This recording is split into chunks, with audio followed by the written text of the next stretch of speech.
Comment est calculé le prix du lait payé aux éleveurs? Le prix du lait fait l'objet d'échanges entre les producteurs et les laiteries, qui se traduisent dans un contrat. Chaque contrat définit un volume, une formule de prix, des conditions de production et des clauses de révision automatique qui varient en fonction de l'évolution des indicateurs.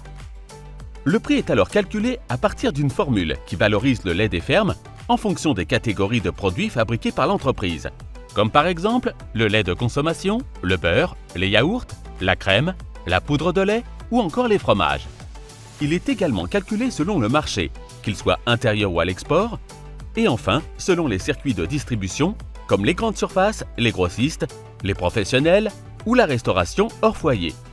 Pour chaque marché, un échange entre les producteurs et la laiterie permet de s'accorder sur le choix des meilleurs indicateurs. Pour les produits de grande consommation distribués dans les supermarchés, le prix du lait doit obligatoirement couvrir les coûts de production d'un élevage. C'est ce qu'impose la loi Egalim.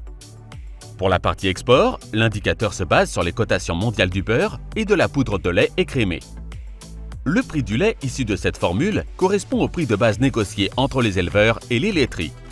Il correspond à un lait qui comprend 38 g de matière grasse et 32 g de matière protéique par litre de lait. Dans la réalité, le lait est plus riche en matière grasse et en matière protéique. Cette qualité supérieure est donc valorisée par un complément de prix. D'autres primes sont également liées à des démarches de filière ou à des incitations propres à chaque acteur, comme par exemple les pâturages ou le non-OGM.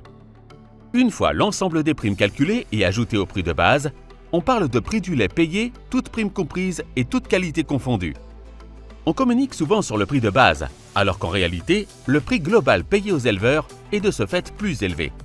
Un exemple concret?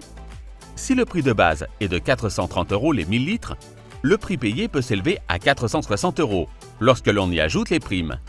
Ce niveau de prix payé à l'éleveur permet de couvrir l'ensemble des charges d'un élevage et de rémunérer l'éleveur à la hauteur de 2 SMIC par actif exploitant, charges sociales incluses. À noter que le prix de revient moyen des éleveurs, calculé par l'IDEL, fin 2023, était de 444 € les 1000 litres. Voilà, désormais vous savez tout sur le calcul du prix du lait.